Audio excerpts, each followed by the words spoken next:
So I'm out in Clerkenwell and I'm going to just grab some designers, things like that, and ask them what they think about their place, what's cool products are trending, what they want to see, or even what they think is going to date in the next 5 years. Let's go.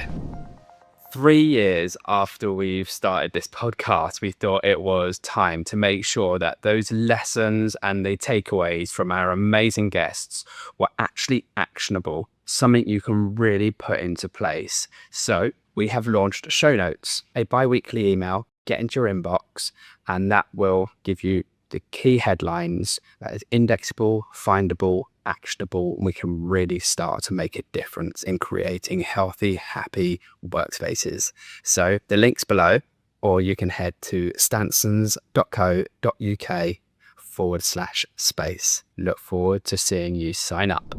What do you want to find when you walk around today? What are you looking for? Innovative, new ideas, something that we haven't seen before. Varieties. Feel inspired by. Yes. Yeah. What does like a really cool new product look like? What would you love to see? Something that goes against the grain, that's a bit more out there. There's a lot of things that I think are playing it safe at the moment. So Something very bold. Add a bit of edge. Colourful? yes, Colourful, colour. vibrant. Bring back Yeah. the colour. We're done with the beige. Yeah. We're done with the beige. Bold, yeah. Right. We actually love the beige, but we are trying to be more colourful. We do love beige, but Okay, and I'm what? trying to embrace a little bit more colour. Wicked. One more question. What colour do you think we should be seeing? Pink. Green. Controversial yellow, but it's my favourite colour. Light green. yellow. Light green. Wicked. Thanks so much, girls. I want to know from you what you are hoping to find in Clerkenwell. Well, we've recently gone freelance, so we're having to do a lot of specification ourselves now for furniture and things like that. So anything new that's been around in the last come up in the last few months, really. Quite unique pieces. What does unique look like? Out from the crowd. What does standing out look like? I don't know, like statement pieces, I think. Looking for something a bit unusual, something that people haven't seen before. There's a lot of like things that people have seen before. So we're going to places where we're like, oh, that's new and exciting. I could see myself specifying that product. That's the plan. And have you found any of those things? Yeah, I mean, Helen has introduced you to quite a few new places today, which is good. And yeah, I think we've still got a few to tick off our list. So we're trying to actually find lunch first. So, Who's got the best lunch? Let us in. And which place should I go to find this cool piece that you've already seen? Like, where should I be going? Ooh, well, We've just been to Nor 11. They've got really nice furniture, really nice statement pieces. So yeah, I'd recommend going in there. And obviously I'd go into Stansons as well.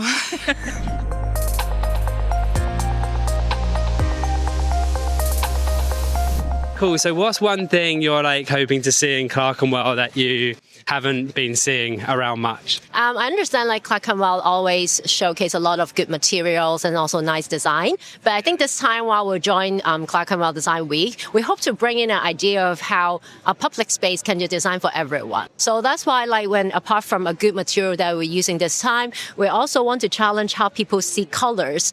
Because these colors, we tailor-made the colors so that with different color visions, and so people, they can see it differently. Yeah, and so together with this physical piece, we also designed a web app so that when you scan our QR code, in the web apps, we'll get the camera filter so that you can understand how other people see the same things. So I think that's, I would say, another layer of social meaning or social discussion that we think the Clerkenwell Design we can bring on. And how did you pick the colours that you have chosen? The colors. So we try to study the three main types of color deficient visions. And so we want to look at what are the colors that they will mix up, or so that when we design this, we work with the manufacturer and see how we can tailor make the colors so that everyone see it, they can see it differently. What are the three colour deficients? So now here we have the pink, the yellow, and also the purple one. So actually the pink and the yellow one under one of the color deficient, and then you will see it as the same thing. So that when we ask you a question like, oh, how many this type of beads that you can identify in the installation? So some people will tell us 5, but some people they will tell us 3 because the way that they see it differently. Amazing. That must be great for neurodiversity. Oh yes, that's something that because our company is from Hong Kong, so neurodiversity is something we have been working on a lot in Hong Kong. So that's why we think it will be quite a meaningful conversation that we can bring to Clerkenwell. Thank you so much for your time. So what's something you want to see when you're walking around later today? I walk around today more to be inspired. Yeah, to find like little detail or like really like nice piece. I mean, a lot of piece of furniture, but also like nice installation of like how to sell a project or so. So a bit mix of like nice project and nice marketing, I would say. Yeah, so what would make a really nice like little detail for you? What sort of things do you enjoy? Oh, that's a tricky question. I think it's like can be like detail in the material, for example, like how a furniture is going to be assembled together. It's like a piece of joint, or I saw a lot of like nice graphic also around. So like some things that's just going to catch the eye and be like, oh, interesting. Love it. Thank you so much. Welcome.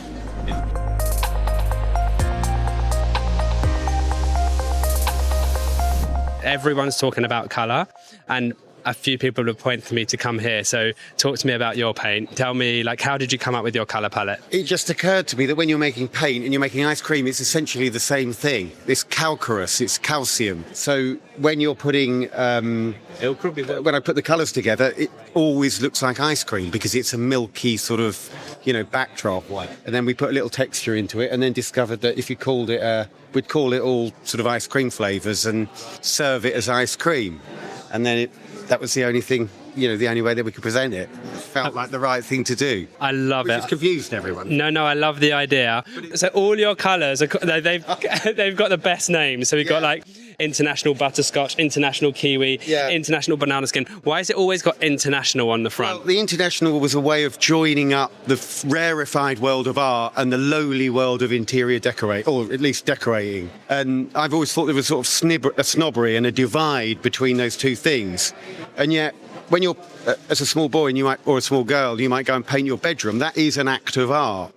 And so I wanted a way to sort of present it to people where paint is more than paint. It is art. You can create something really clever on your wall. And the polar opposites of that were always the Yves Klein blue, which is the rarefied world of art, which was called International Klein Blue. And then there's a colour called International Orange, which is the colour of the Golden Gate Bridge in San Francisco. And that's like industrial paint. And so they're the polar opposites. And I wanted to sort of unify that and make it sound exotic. And I think, for me, when you call it International Raspberry or International Milk Chocolate, it suddenly becomes more exotic and it feels like something sort of magical. And that was my way of doing it. And I feel like it's quite a good brand. You could easily imagine someone with International Chocolate on a T-shirt and you'd be like, I like that. That's pretty cool. I don't know why. And that's it, really, yeah. I literally love your brand. Thank you very much. What's the thing that you've seen that you think is going to date the most, the fastest? Oh, this is a tricky one.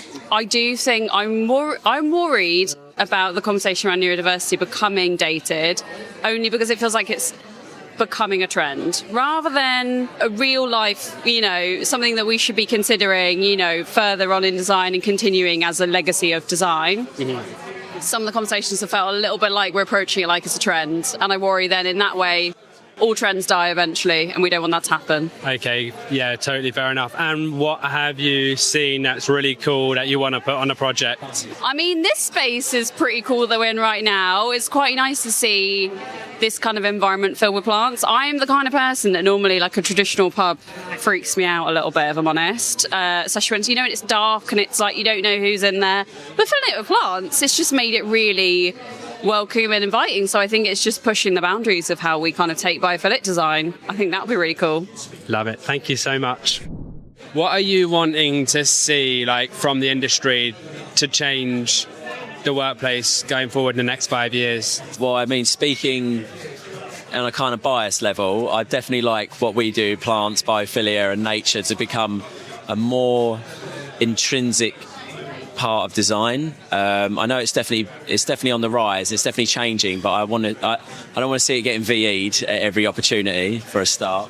How do you make sure it doesn't date, though? Well, we're just staying ahead of the curve and introducing more innovative and more interesting ways of bringing plants into spaces, but also engaging people on like a higher level as well. So we do a lot at the moment around staff engagement and how we can actually get people involved with the plants and the design in office space as well. as much as just putting them in the office and beautifying the space. And if you could do anything with plants, like literally the world is your oyster, what would you do? I'd love to like feel something really important, like the Houses of Parliament. I'd love to like turn it into like a really amazing like arboretum for everyone to go and enjoy, something like that, something crazy, that a really important space or building full of plants that people can go and enjoy as a public space. Wicked, love it. I find it simply fascinating how physical space can totally change how we think, feel, and behave. Meaning it can pause distractions, it can connect us, it can mean we do our very best work. And that's where Stansons steps in. This show is created by Stansons, who design, make, and install curtains and acoustics to create the perfect environment for people to flourish and do their very best work. You've got a project on, we know how it feels. Reach out and we'll start to talk.